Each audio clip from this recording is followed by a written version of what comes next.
Welcome back to Minds Matter, a podcast sponsored by the Monash Center for Consciousness and Contemplative Studies. I'm Ava. And I'm Beth. And on Minds Matter, we explore research from neuroscience and psychology while occasionally talking through our own personal experiences.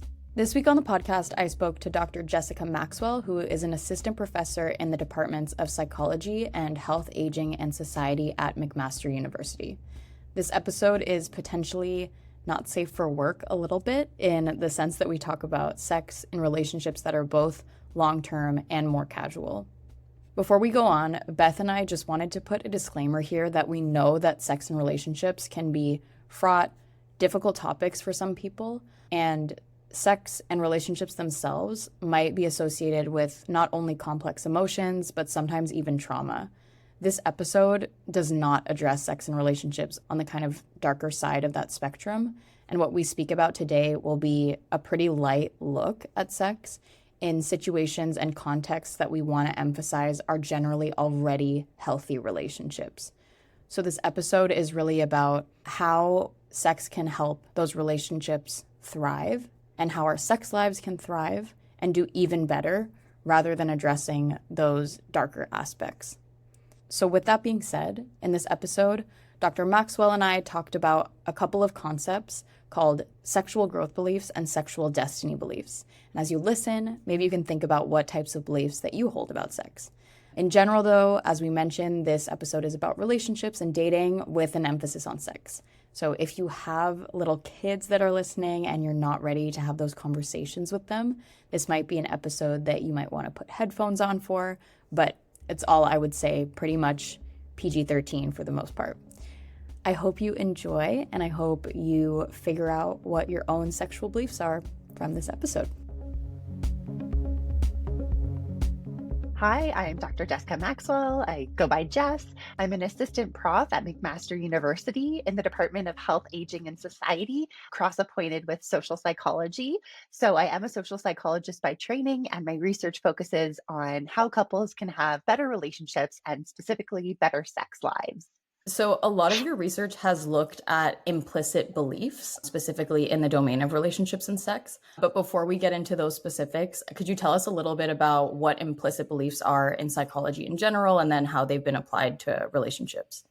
Yeah, I'm so glad you asked this because sometimes I jump right into my own research and forget to give the broader context and give shout outs to the people who have done a lot of this work before me. So the term implicit beliefs or implicit theories, it can be a bit of a misnomer if you think of things like implicit memory or depending on your background, but they use this term to say that it's sort of implicit as in it's not always consciously articulated. So this can often be referred to also as like lay theories. And what this has usually meant essentially is your belief that you can change an attribute versus the idea that it's set in stone or fixed. So a lot of people are familiar with the amazing work of Carol Dweck. So she has a pop psych book called Mindset. She's done so much great work and really pioneered this. And I feel like when I tell people about it, oftentimes as soon as I describe it, they're like, oh yeah, I've heard about that. Like maybe you heard about it on a self-help podcast or, in an article. So it can be about anything really. So they've looked at implicit theories about weight loss. Like, do you think you can control it or not? Implicit theories about intelligence. It's often kind of where we see a lot of the press on it, right? Is like, in schools, do you think that you can really work hard to improve your intelligence and your abilities? Or do you think you just have sort of an innate ability that you can't really do much about? So definitely been applied to, I feel like any domain, someone's come up with a implicit theory about it. And like I mentioned, really focuses on this idea of malleability and control versus fixed or not controllable. And so after Carol Dweck's work in the late 90s, wow, now I feel old, the late 90s, researcher Chip Nee applied them to relationships and sort of changed them a little bit. So it seems like things work a little bit differently in the relationship sphere. And what I mean by that is that it's not just a matter of thinking you can change things or not, but he actually found two independent sets of beliefs, the belief in relationship growth and the belief in relationship destiny. So if you believe in relationship growth, you kind of think, I can make a relationship with almost anyone work. I just need to put in some hard work and effort. Like if we fight, it's okay. That could bring us closer together. Whereas if you believe in relationship destiny, I often think of that more as like soulmate type beliefs. It's the idea that you just need to find a good person and then your relationship will work really well.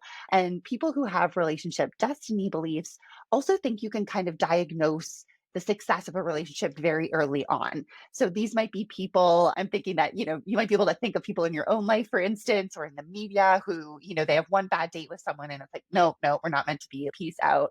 Or they bail at the first sign of trouble often. So you specifically have applied this idea of implicit beliefs not only to relationships, but to beliefs about sex and relationships. So could you talk about what you found for sexual growth and sexual destiny beliefs and what that means in your research? Yeah, so I kind of just really applied those same concepts to the sexual domain. And again, I found that there really is this idea of sexual growth. So it's that idea that sexual satisfaction comes through hard work and effort.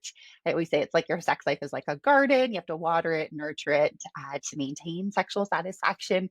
Whereas sexual destiny beliefs is more the idea that if you want to have good sex or sexual satisfaction, you just need to find a good compatible partner.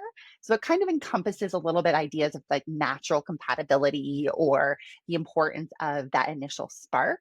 So people who have sexual destiny beliefs think that they can tell the ultimate success of their relationship from early sexual experiences. And this was the focus of my dissertation at the University of Toronto. So in that, using a lot of different samples, what we found was that in general, having more of those sexual growth beliefs tended to be associated with higher sexual satisfaction and relationship satisfaction. And that even extended to your romantic partner. So, above and beyond my partner's own beliefs, if I really had this idea that we need to work hard on our sex life, he would be happier in his sex life and relationship. Whereas the story for sex destiny is always a little bit more mixed. So essentially, what ends up happening is if a destiny believer is confident that they're with a good partner, they found their soulmate or the one, then they look okay, right? They're doing fine. But what I found in my research is if they're experiencing sexual challenges or sexual disagreements or starting to doubt that their partner's an ideal fit for them, then they report lower relationship quality. So, one of the ways I framed it is these people seem to really closely tie their sex life to their relationship. And so, troubles in the bedroom kind of spell troubles for their overall relationship. And then since that time, I've had the great opportunity to work with a lot of other colleagues and other samples, and I've been able to kind of show this similar pattern of effects in breast cancer patients, in new couples, and a variety of different things. And then what's been so exciting is other researchers have ran with these beliefs as well. And so from their research, we know some of the reasons why sexual growth beliefs can be so beneficial. So for instance, if you believe sex takes effort and work, you tend to be a better sexual communicator. You tend to be a little bit more mindful in terms of your sex life. You tend to be more sexually responsive to your partner, like willing to meet their needs. And again, thanks to collaborators and some other research, we've been able to look at this in more clinical samples as well. So yeah, it's been great to see, but it all boils down to growth beliefs tend to be good for your relationship and sex life, and destiny beliefs sometimes negative, but particularly negative if there's a challenge or a disagreement. Okay, so we should kind of all be striving to have those types of growth beliefs because it seems like it's kind of a self-fulfilling prophecy that if you believe if we've had bad sex or we're not compatible, it feels like we're not compatible, then the relationship is going to be bad. And then you bring that into the relationship because you believe this isn't going to work. That's exactly what I think, right? Because especially from my research and others, we haven't been able to pinpoint when it changes for a destiny of believer, like what makes them tick to be like, nope, nope, they're not compatible, like it's over. And I haven't seen anyone really try to see if we could intervene to make them feel more compatible after they have those feelings. So I think you're dead on. I really encourage people to have more sexual growth beliefs because at least in my research it seems like if you have those beliefs you're more willing to put in effort and work to your sex life. And I was able to do an initial study where we tried to essentially make people endorse those beliefs through reading a fake article kind of touting the benefits of growth beliefs. And again, it kind of seems like once you read that, you might be higher in relationship quality and say you're more willing to sacrifice for your partner and put in that effort. So I'm definitely of the mindset that sexual growth interventions would be a great way forward. Now, to be a responsible scientist, I should also mention that there are some limits to sexual growth beliefs. So myself and others have found some of these sort of boundary conditions where maybe just thinking you need to work on your sex life isn't enough.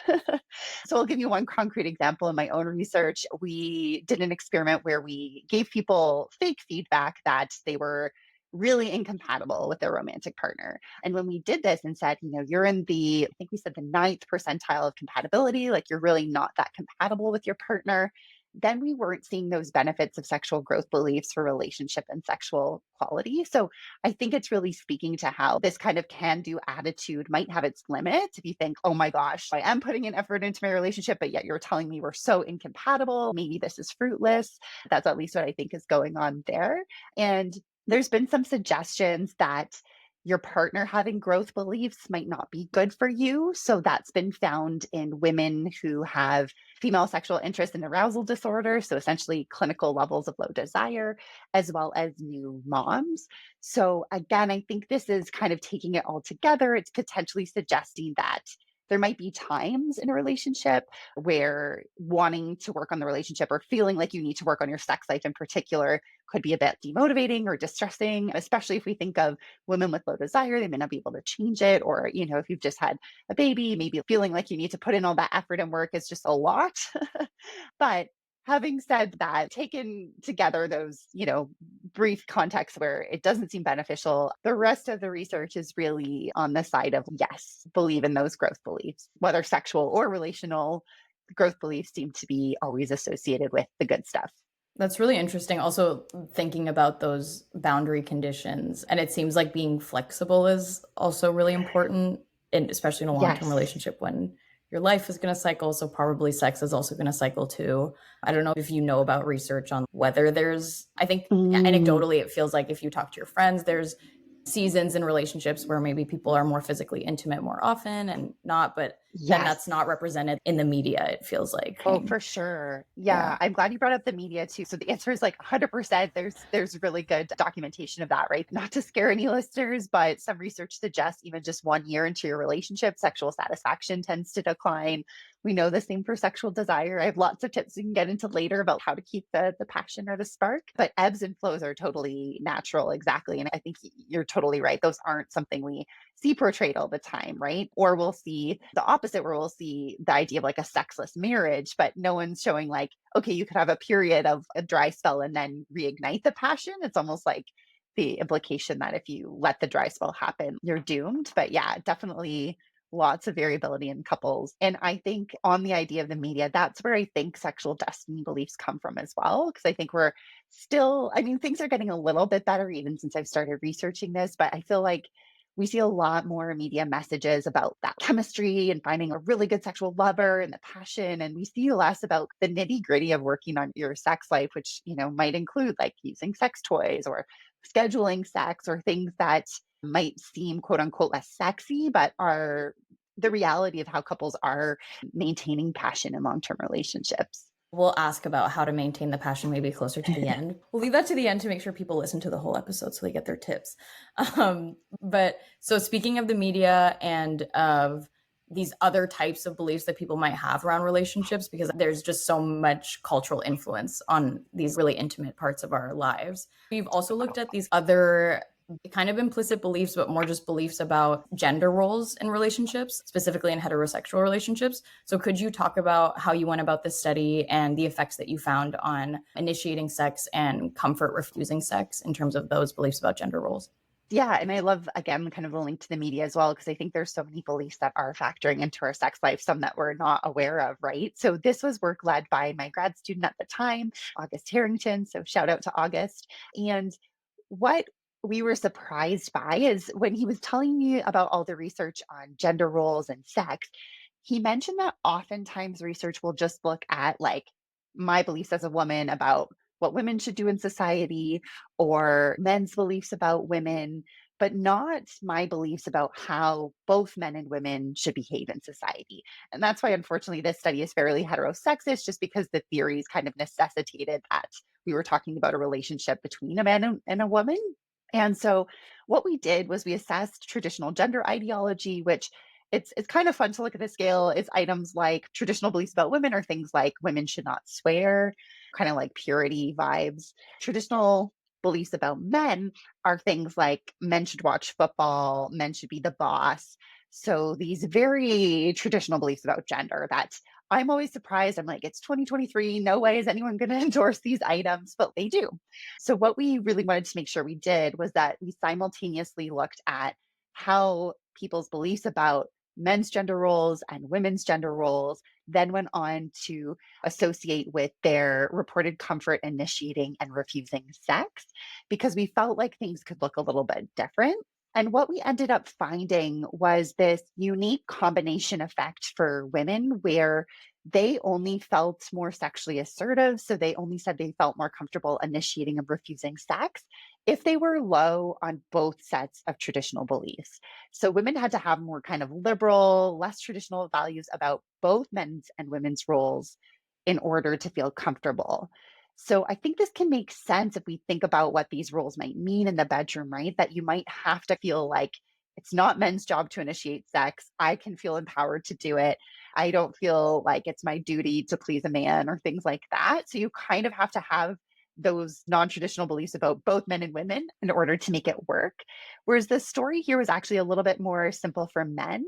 So what we found here was that men's beliefs about men's roles made them less comfortable refusing sex, but their traditional beliefs about women's roles were associated with less comfort initiating sex.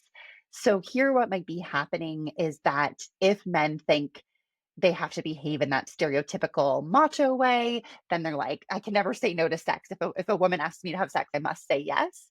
Whereas if they have that more traditional belief that about women's roles, that women should be pure, they shouldn't swear, etc., then they might be less comfortable initiating sex because they might not want to pressure their female partners. So I feel like what we've gained from this study, it's definitely just an initial study. It was just one online sample and it was measured at one time point. We can't make causal claims, etc. But what I was excited about by this study is just to remind people that when we're thinking about gender dynamics in the bedroom, especially if we're talking about man woman couples, we need to really think about not just how I think I'm going to behave and what my role is in sex, also how I think my partner behaves, right? Because in romantic relationships, sex is dyadic. And I think it's also important to remember here that when we're doing studies on these types of beliefs, it matters if we're looking at couples versus maybe if we're just looking at like single men, right? So I think specifically in this case, men's traditional beliefs about women predicting less comfort initiating sex is possibly because they're just trying to respect their partner and not put pressure on them. But you're probably not likely going to see that if we're talking about other contexts where there's not that rapport between people. Yeah, I think that finding is really interesting because it feels surprising because Yeah. traditionally we think that your traditional beliefs about gender are just beliefs about gender. So if you have strong Yeah. beliefs about this is the way that men should be, they should be the boss, women should be not swearing, then those things go together. But I think separating them out and I guess because I would have thought someone who thinks that about women would be like, in turn, then my role is to Yes. be like the initiator. So I think the fact that then in the relationship that leads you to be like, oh, but women are like this, so I don't want to overimpose is kind of interesting and I guess surprising. So splitting those two concepts that feel like Yeah. maybe a lot of the times we think of together. And you're totally right because I had a lot of concerns about that. And like we did find a correlation in that. You're right. Like typically people have, traditional beliefs about both men and women, but it wasn't as strong of a correlation as I thought. And then when we were unpacking it, it kind of made sense to me in a certain way, in that I feel like in 2023, especially a lot of the women I know feel very feminist and empowered and feel like we should be allowed to behave however we want in society, but we might still harbor some of these more traditional views that like men should still be the initiator. They should still do the like yard work and they should watch the sports. So I do wonder if some of that is kind of helping us parse apart the beliefs, is that maybe they're no longer as strongly linked as they used to be, I think. Did you see any differences like politically of men who are Mm, more liberal and maybe see themselves as feminists too? Like you think that they wouldn't be the ones endorsing these traditional beliefs, but if they do see themselves as feminists and then they're like, oh, I feel uncomfortable rejecting sex because I'm still, I'm a man, but then I don't want to like impose and like maybe they're thinking about consent and like, I don't know. mm, that's a great point. I don't think we had political affiliation in this study, and it's definitely something I would include in the future for those reasons. I guess this is actually making me remember that we did the way we tried to maybe it's not perfect. One of the things we tried to tease apart was why men with more traditional beliefs about women felt less comfortable initiating sex. And part of it seemed like they had less confidence in their own sexual skills. So I don't think it's necessarily speaking to the liberal conservative question, but I think it is maybe speaking to the idea that it could just be a little bit of a lack of confidence. So maybe I'm giving it too positive of a spin to think that they're caring about their female partners. It could be that they just feel inept at initiating sex, which it's hard to tell. So I definitely think it's important to test these things in the future. I mean, in general, more conservatism is associated with more traditional beliefs, but I'm not sure specifically in our sample because it was an online sample as well. And it included some people, I think, from the UK and America, I believe. That's interesting because it's like maybe there's some causality that you wouldn't assume that like if you're kind of uncomfortable with your own sexual prowess that then you would be like, oh, well, she doesn't really want like she's not the type of person who would want Yes. to engage in this anyway. That's really interesting. Yeah, and I mean, I That's think very it cool. speaks to too how sexual confidence and sexual competence are both really important things, and just kind of having sexual self-esteem, I think, is an important precursor, right? And I mean, we could even, I mean, I haven't done this, but we could even link it to the previous discussion we were just having about growth and destiny beliefs. Like, presumably, you probably need to feel confident in your sexual skills to feel like you can successfully work hard on your sexual satisfaction and things like that. So it'll be interesting to hopefully in the future kind of weave more links between some of my lines of research, because right now I've kind of seen them as like disparate, I guess. Well, to kind of bring your work together and to zoom out a little bit, you've done work looking at really just in general how sex can influence relationships and just Yes. the interplay between satisfaction and sex and satisfaction in relationships. So, could you talk about what in the literature review that you did, the different kind of aspects of how both influence each other, and then we can get into your dual process model that you Oh, proposed. perfect. Yeah. So I feel like it's one of those things that I always say like sexual and relationship quality are so inextricably tied. And there's been some hints that perhaps the relationship is bi-directional, meaning if you have boosts in your sexual satisfaction, that helps your relationship, and potentially vice versa. Although there's less consistent evidence for the idea that having a better relationship will automatically improve your sex life. So I feel a lot more confident saying definitely having better sex tends to boost relationship quality, possibly some kind of cyclical things there, but there really seems to be something to this. And I think it makes sense, right? I mean, anyone who's in a romantic relationship, I think, can understand how the two feed into one another. So, more specifically, for instance, this has been shown on the daily level, having sex today. Boost in your relationship quality. It's been shown longitudinally as well, which I think is important. So, like within person associations, like if I start having better sex this month compared to a previous month, I'm more likely to have boost in relationship quality down the line. And I think it's just in some ways, I guess this is kind of getting a little bit to the dual process model that I had proposed, that was also originally proposed by Lindsay Hicks. We're going with this idea that part of the reason sex benefits your relationship is also because sex boosts your mood, right? So having good sex usually makes us feel good. And then what we think is happening is some of those positive feelings then get associated with your partner, possibly even at a very automatic gut level. So if you're having a lot of good sex with the same person, whether it's hormones, whether it's mood, whatever, it's making you feel better usually about your partner and your relationship. There's some specific situations where I think that doesn't always happen. So I've spent a lot of time looking at individual differences that might disrupt that link, because it should be the case that if you're having a lot of good sex, that should boost your relationship quality, right? It should bond you. We could go to evolutionary arguments, biological arguments, relational arguments, intimacy. Like there's so many reasons why having good sex should make you feel better about your relationship. But what was originally curious is that there is research showing there's really not a reliable link between how much sex you're having and your relationship quality, which might speak to the fact that having sex might make you feel good about your partner, but you might not always self report that in a questionnaire, especially if you might have different motivational processes, or maybe you're really stressed. So I think it's not always as easy as saying that one or two instances of good sex will make you for sure feel better about your relationship. I think especially because sex is just one aspect of our relationship as well. So, when you're saying that having good sex can sometimes not translate into those feelings for your partner, is Yes. it just in the way that the reporting is being done, like the way the question is being asked? That's exactly what I think can be happening, right? So even if technically all this good sex should be building up a store of good memories of you and your partner and good vibes and good feelings, that might not come into play when you're rating how happy are you with your relationship. And that could be because maybe you just had a fight with your partner, or it could be maybe you're someone who thinks that sex actually isn't that important, right? We can imagine maybe you grew up religious and have taboos about sex. And so all of this good sex, you might not be thinking of that when you're consciously rating how happy you are with your relationship. So I think it speaks to how sex, I think, is a unique part of relationships in the sense that there is a lot more baggage around it. It's not something we always prioritize. I feel like if it was something like communication, it would be more straightforward. Like, yeah, great communication always equals great relationship. But with sex, it's a little bit more nuanced. So, to back up a little bit, could you tell us a little bit about the dual process sexual evaluation model that you proposed and what it brings to looking at these questions?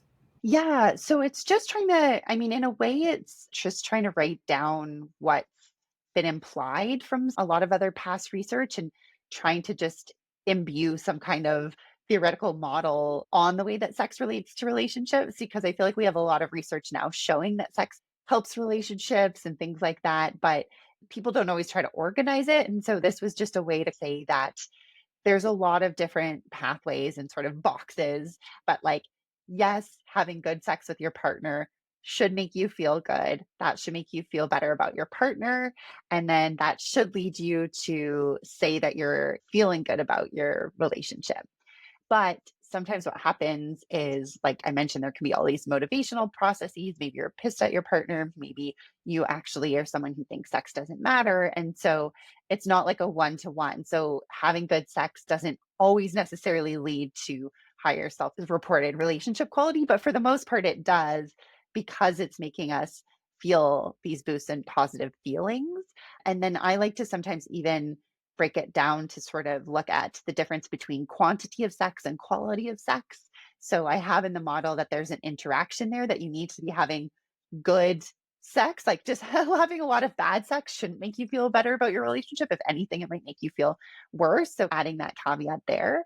And then what I think can be helpful is then we can think about further factors that might influence the quality of sex you're having.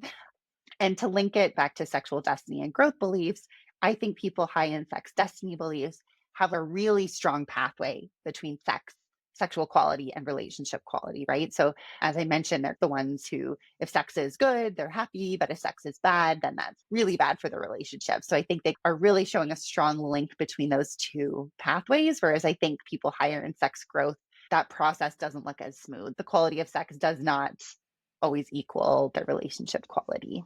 So, speaking of individual differences, are there some people who tend personality wise to be more likely to endorse Mm. growth versus destiny beliefs? Yeah, that's a great question. So, one of the things I'll say off the bat is I always find that women tend to be higher on sexual growth beliefs, men tend to be higher than women on sexual destiny beliefs. In terms of personality, I found some weak associations with the big five. So, sexual growth beliefs in particular are associated with conscientiousness, agreeableness, and openness to experience. I think that tracks, right? Because especially conscientiousness is kind of that industriousness, like let's work on things. I've seen a small association between sexual destiny beliefs and extroversion. Not really sure what to make of that, but these are kind of smaller things. But what I would say is the clearer story with personality, if you will, is that I found that insecure attachment is associated with sexual destiny beliefs. And people who are more avoidantly attached, in particular, are lower on sexual growth beliefs. I feel like attachment styles and attachment gets thrown out a lot these days, especially on TikTok and stuff. But the very short primer is that when we're talking about adult romantic relationships, insecure attachment is usually broken down to two different dimensions.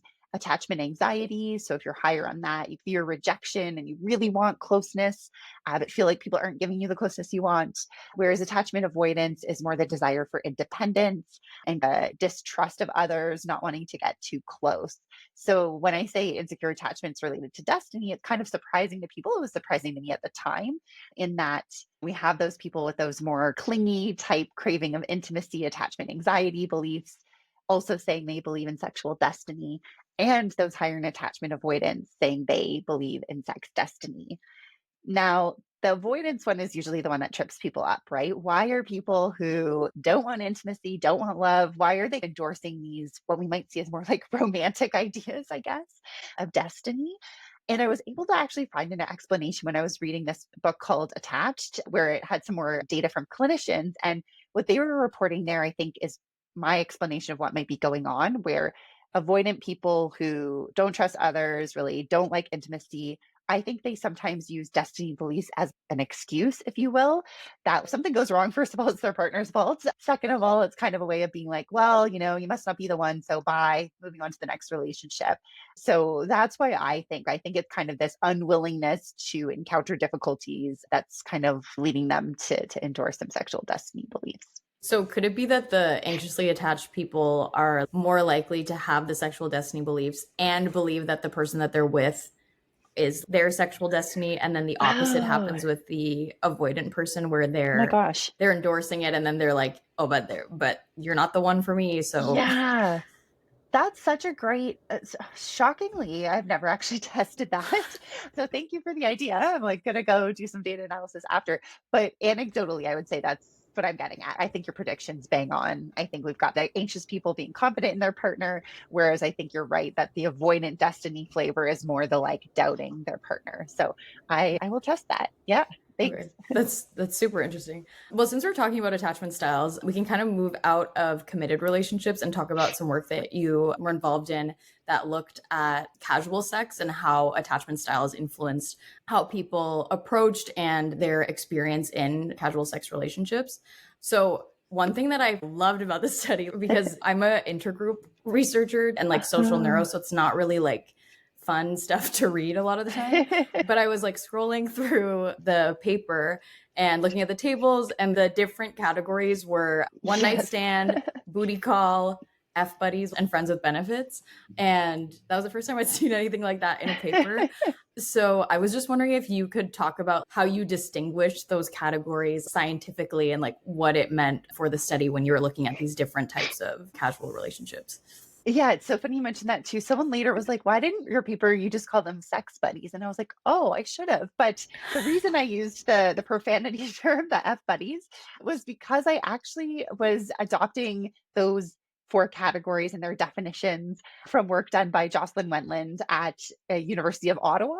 So she actually had done a series of studies really trying to validate these different types of casual sex, and some of that included focus groups with the community. And one of the things I loved was she was able to show that these definitions seem to be things that both men and women recognized, and people with or without a lot of casual sex experience also seem to recognize. So it seemed like, at least at the time, I mean, it's getting a bit older now. I feel like it was like 2011 when this came out. At least at the time, everyone kind of had a shared cultural understanding of these four different types of casual sex. And so they do vary on different dimensions, but I often think about it in terms of, do you have repeated sexual contact with the person?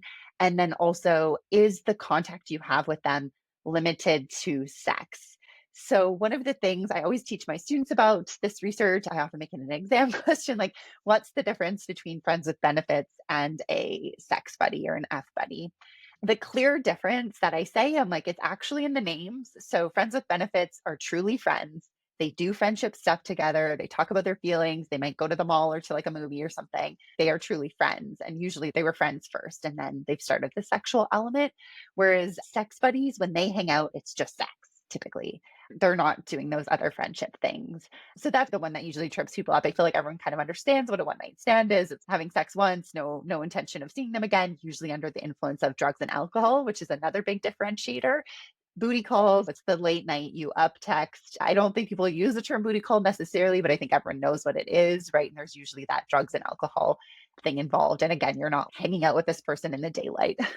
So essentially, they kind of are varying on intimacy or closeness of the relationship, which I guess is Exactly. relevant for attachment styles. So in that, could you Exactly. talk Yes. about how attachment styles influence what people preferred, how they engage in these different relationships? Yeah, one of the things I thought was driving our research question was the idea that we felt like, okay, well, maybe anxious people want that closeness. Maybe they'll fare better in casual sex relationships that are more intimate.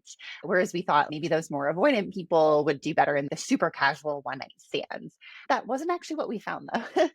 So what we found, and we did two studies that we kind of combined. We also had a comparison condition of being in a romantic relationship.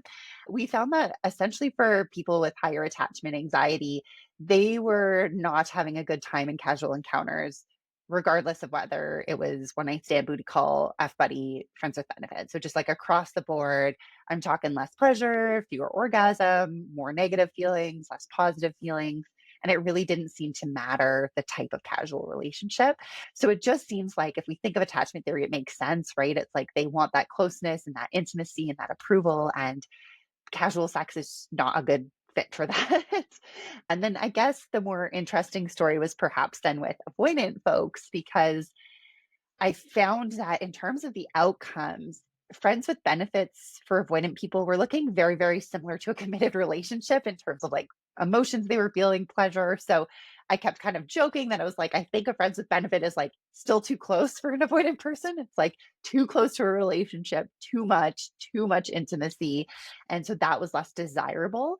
I definitely want to replicate this, but at least in these studies, we found this interesting finding that avoidant people might actually enjoy F buddy relationships the most. So they were having positive emotions in those more so than a committed relationship, more so than, one night stands and what have you. And so I wonder if it's like this kind of sweet spot where, if we think again as the definition I mentioned of sex buddies, it's like your repeated instance with the same people, you almost become like acquaintances with them, but you're not like sharing emotions and communicating the way you are in a friends with benefit. So our theory is that that might be a specific unique context of casual sex that's just the right amount of intimacy, but not too much intimacy, where it's letting them get their sexual needs met in that way.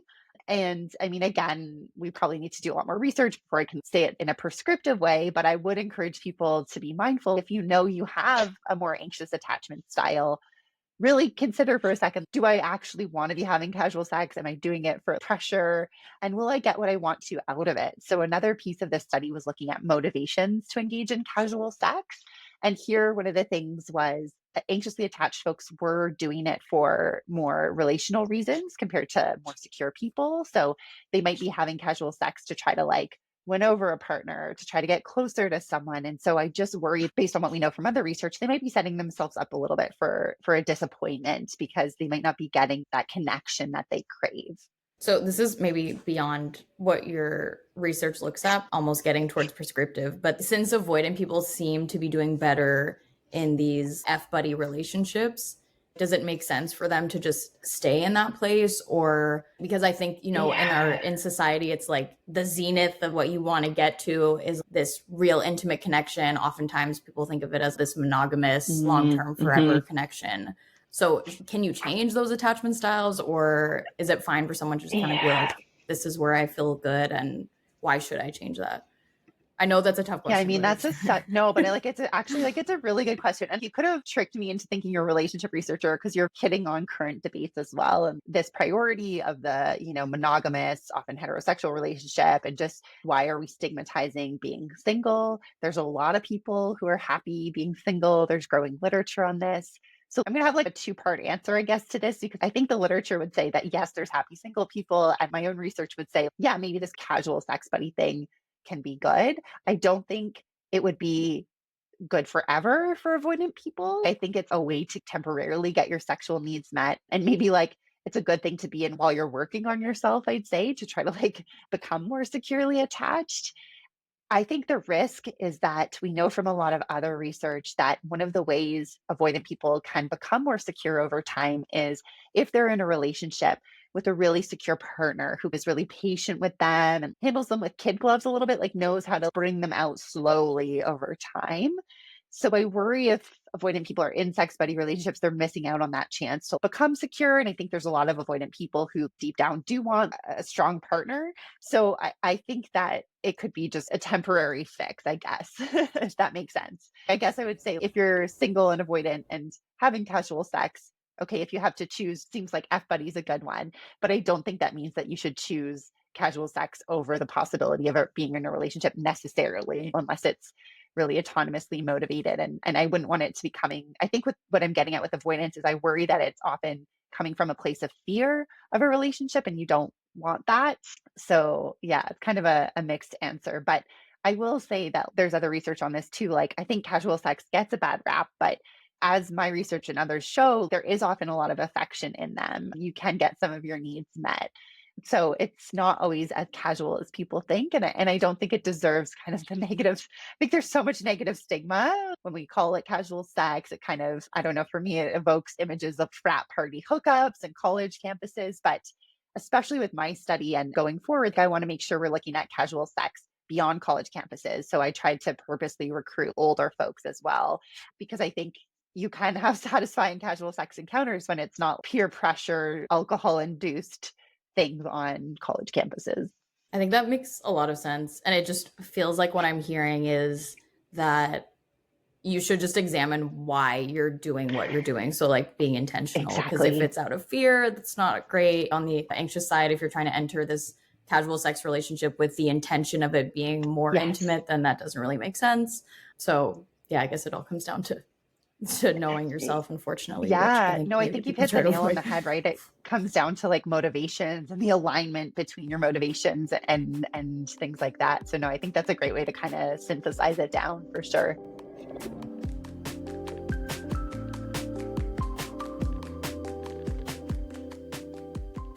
So I found this episode and Jess's research really interesting.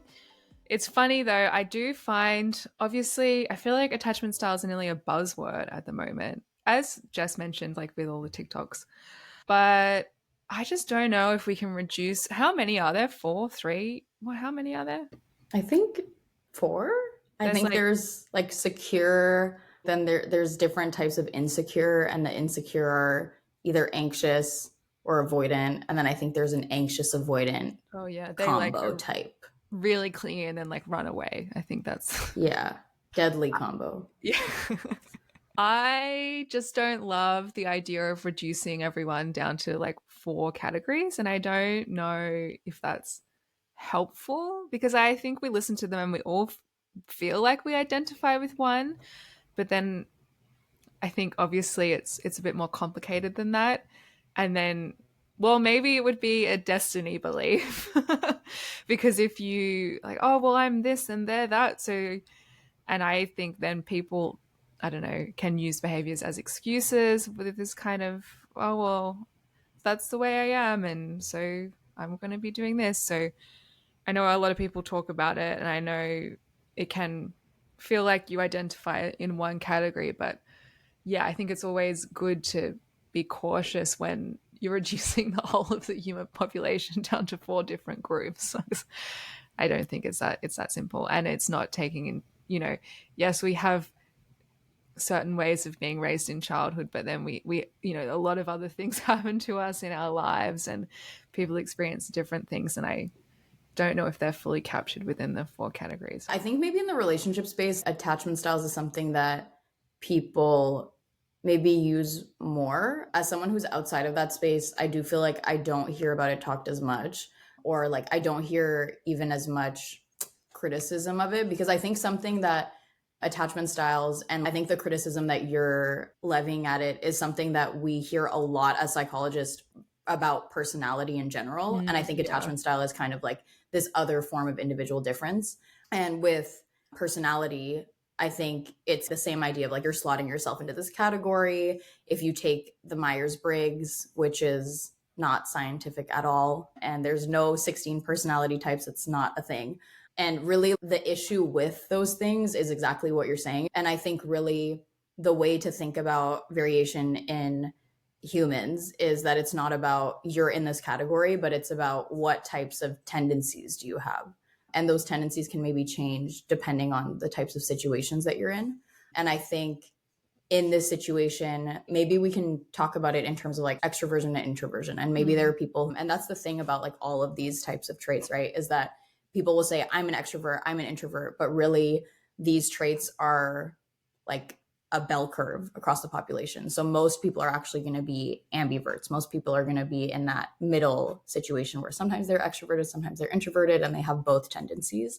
And I think the same could probably be applied to attachment styles in the sense that there's probably like a decent bell curve of people having these more anxious tendencies, more avoidant tendencies. So I think the categorization isn't necessarily like you are in this category, but I think it's really about tendencies. I think you would be sorted into that category like statistically for those analyses that Jess was doing if you're scoring super high on things that would categorize you as avoidant, the same way that you could be scoring super high on extroversion. So I think it doesn't necessarily mean for maybe people who are listening that you necessarily fall into just one of those categories, but that if you kind of reflect and think, oh, I really do kind of have some avoidant tendencies, I think maybe we all know like one or two people that you're like, they're for sure anxious, they're for sure avoidant, then those might apply strongly to those people. But for most people who are like kind of in the middle, which is going to be the vast majority of the population, I think it's not prescriptive. And I think that's what you're saying, Beth, is like, that's not something that you want to think, oh, I feel like right now I really identify with being avoidant, so maybe I should just be in that F buddy relationship. And the other thing is that it also, I feel, things like attachment styles, it labels things as good or bad. And apparently only a few people are good in that case, because there's only the secure people, and apparently we don't know any secure people, blah, blah, blah. So I just think that that's not great either, because then someone's doing something wrong, and and like just treat people well. I don't know.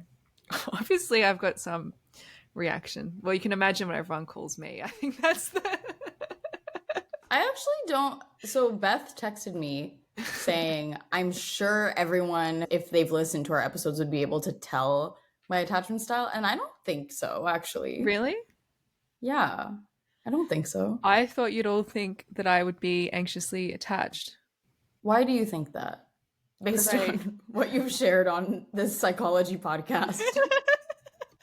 Because I'm always texting people all the time, calling them, wanting to make sure they're okay, being close to my friends. Isn't that anxiously attached? That sounds pretty secure. It sounds like you care about your friends and you want to know what's going on with them and you want to express your love. But I actually think that most of the population is categorized as securely attached.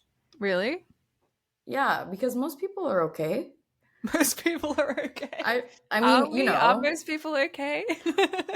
I think most people are okay enough, like maybe to not be, I mean, because, if we're thinking about it in that bell curve way, a lot of the people are going to be in the middle, so are not going to have like super strong tendencies either way. But I feel like you're securely attached. Like I think you have anxious tendencies. I was going to say ex-boyfriends write in, but maybe don't write in. Maybe you'd be surprised. Because you're quite independent, and maybe some people would take that as she's avoidant. She didn't even want to spend any time with me. Avoidant. Wow. I wonder if anyone would ever call me avoidant. Ex-boyfriends write in. Let's see. Ava, what are you? Because I would also think you're secure. I think I'm like, again, that like categorizing yourself, I do think I feel like I'm fine. I think I'm securely attached, but I think I have both tendencies. Which, again, I think makes sense, and that's kind of okay. Yeah.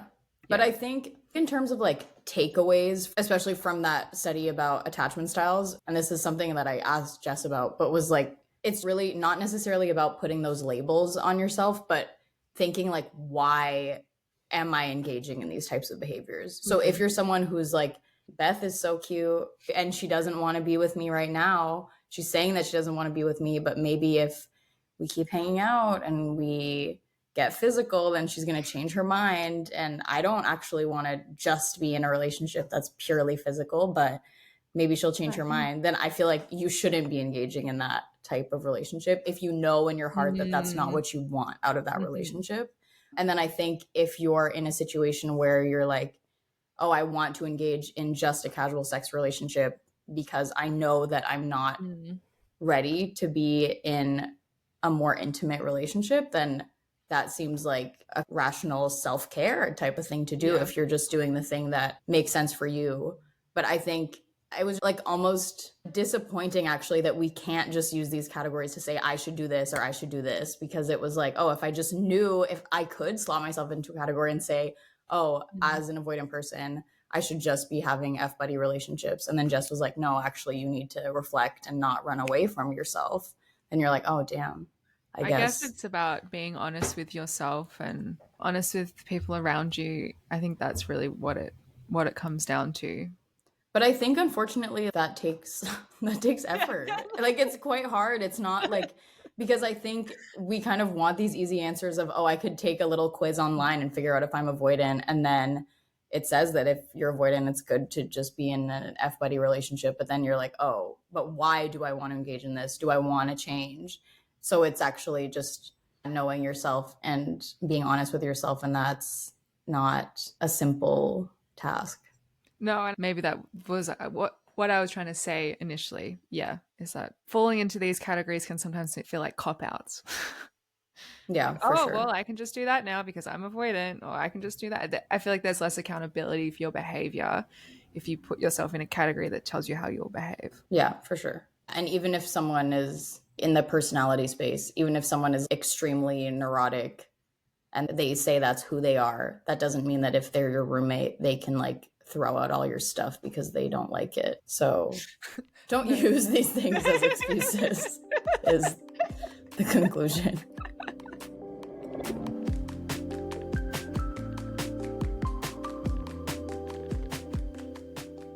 We'll move into talking more just about relationships and not about sex as much. So, in a recent Perfect. study, you looked at people's expectations of their partners in relationships and how that influenced how they were perceiving their partner's actual actions. Could you talk about how that study was conducted and its findings? Yeah, so this was some great research led by Dr. Samantha Joel.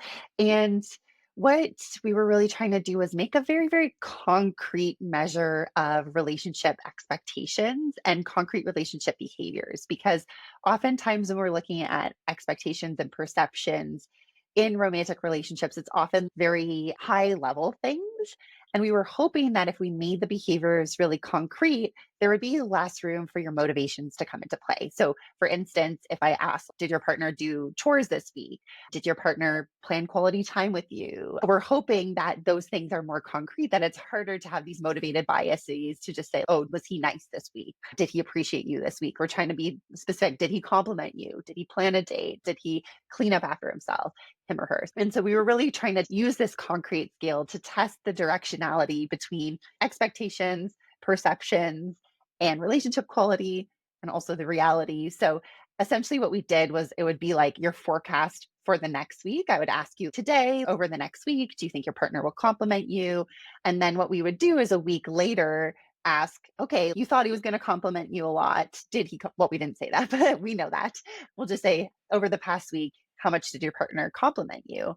The idea there being to see whether expectations are preceding perceptions, vice versa. So by measuring all the variables at multiple time points and using a particular statistical approach, we were able to really see the direction between everything.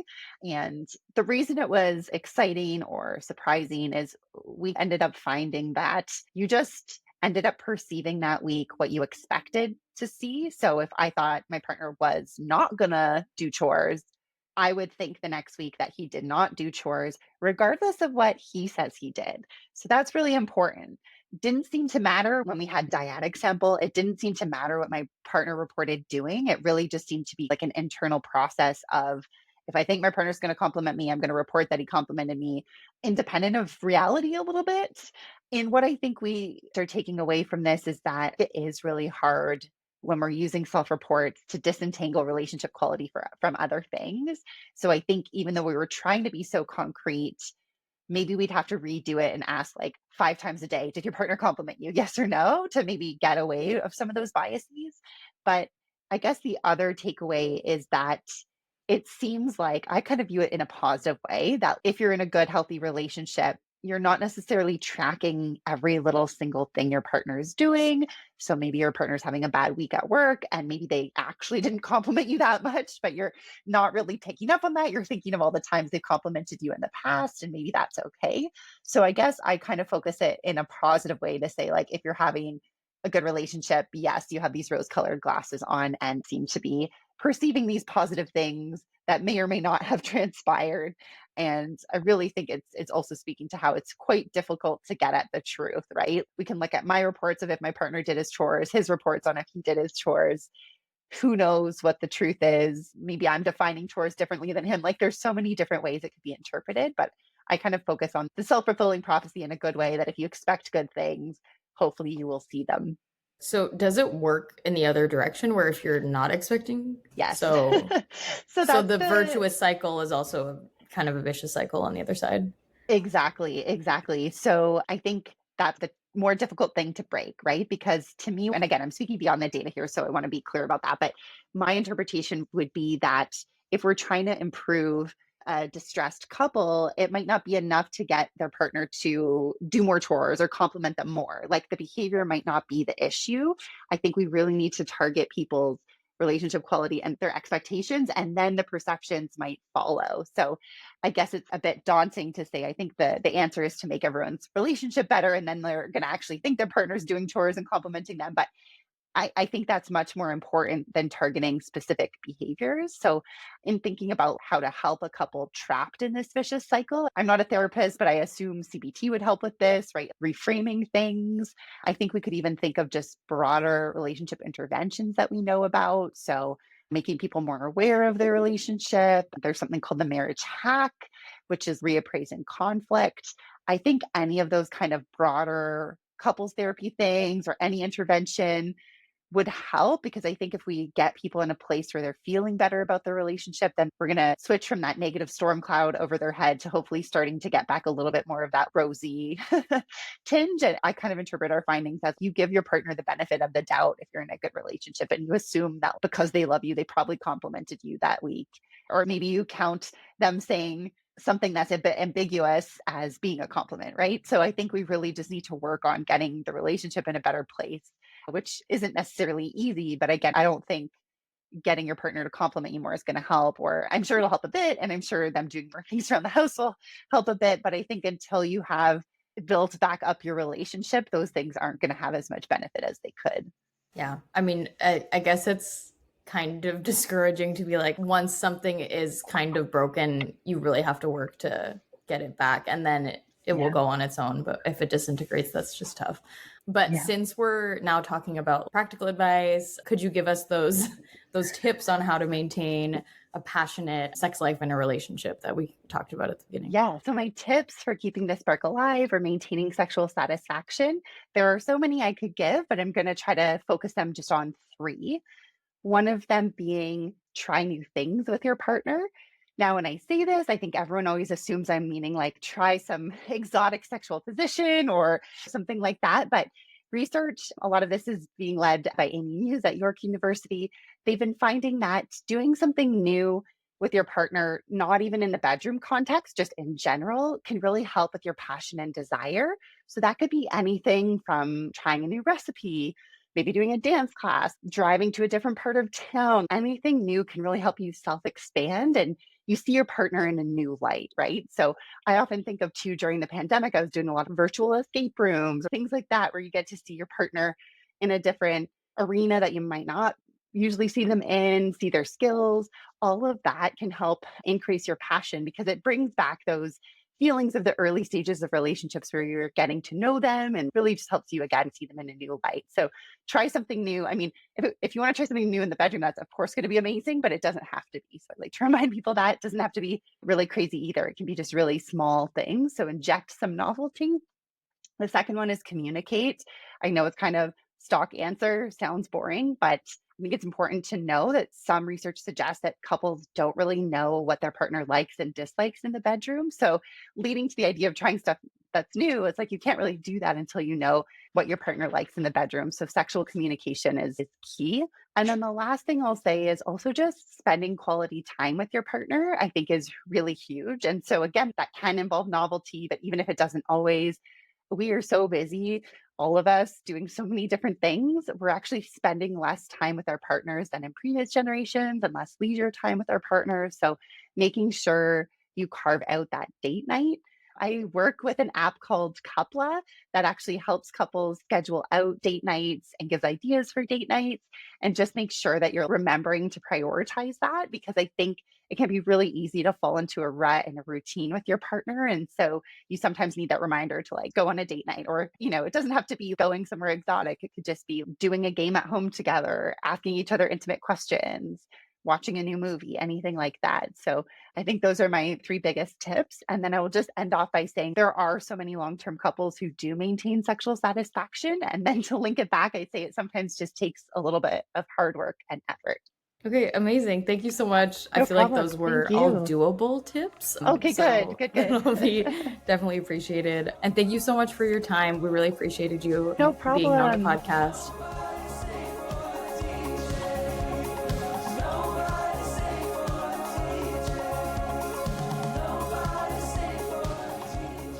Thank you to Dr. Jessica Maxwell for joining us this episode. Our intro and outro music is Nobody Stayed for the DJ by Glacio. Our transition music is Back for More, also by Glacio. Minds Matter is mixed, edited, and created by Beth Fisher, she's the Australian one, and me, Ava Madasouza. We'll be back in 2 weeks with a brand new episode, but in the meantime, find all our episodes and show notes on mindsmatterpodcast.com.